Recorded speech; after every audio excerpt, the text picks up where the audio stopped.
Hey everyone, welcome back to Miss Cousin's Geometry class. Today, we'll be completing CPM lesson 3.1.2. First, let's make sure we have all our materials. You will need your ebook, your notebook, and a pencil. If you have graph paper, that will be helpful, but it's okay if you don't have any. Go ahead and pause the video while you get your materials and open your ebook to lesson 3.1.2, and then play the video when you're ready to get started.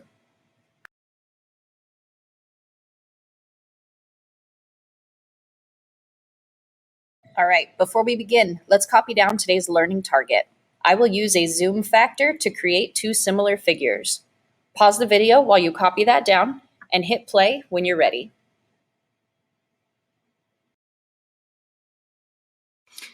(3.1.2) How can I maintain the shape? Similarity.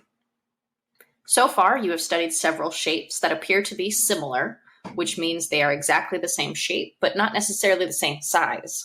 But how can we know for sure that two shapes are similar? Today, you will focus on the relationship between the lengths of the sides of similar figures by enlarging and reducing shapes and looking for patterns. So we're going to scroll down to problem number 12. An important aspect of dilation is that the shape of a figure does not change, even though its size may change. This is because dilations do not affect angles while they change lengths proportionally.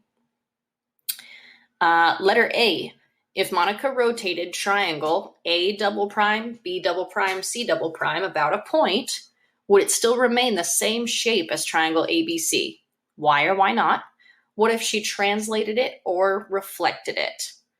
So go ahead and pause the video. You're going to answer letter A in your notebook, and then after you have your answer, you can play the video. Okay, so if Monica rotated that triangle around a point, it would still keep the same shape as the original triangle, because when you rotate a shape, like you learned in chapter 1, the shape stays the same, it just spins around a point. And that's the same if you translate it, it just moves to a different location, or if you reflect it, it just flips over a line, but the shape stays the same. So let's go on to letter B. When two figures are related by a series of transformations, including dilation, they are called similar. Similar figures have the same shape, but not necessarily the same size. So if you look at this picture of these two puppies, they look the same, they're just not the same size, so they're similar. So similar figures can be created by multiplying each side length by the same number. So this number is called the zoom factor. You may have used a zoom factor before when using a copy machine. For example, if you set the zoom factor on a copier to 50%, the machine shrinks the image in half. So it multiplies it by 0.5, but it keeps the same shape. In this course, the zoom factor will be used to describe the ratio of the new figure to the original figure.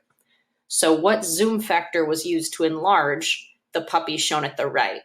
So in the two pictures at the right, what do you think the zoom factor is?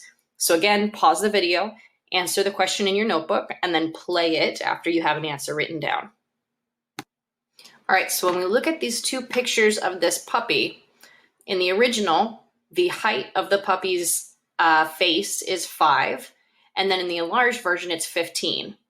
So when we go from 5 to 15, you're multiplying it by 3. So what zoom factor was used to enlarge the puppy shown at the right?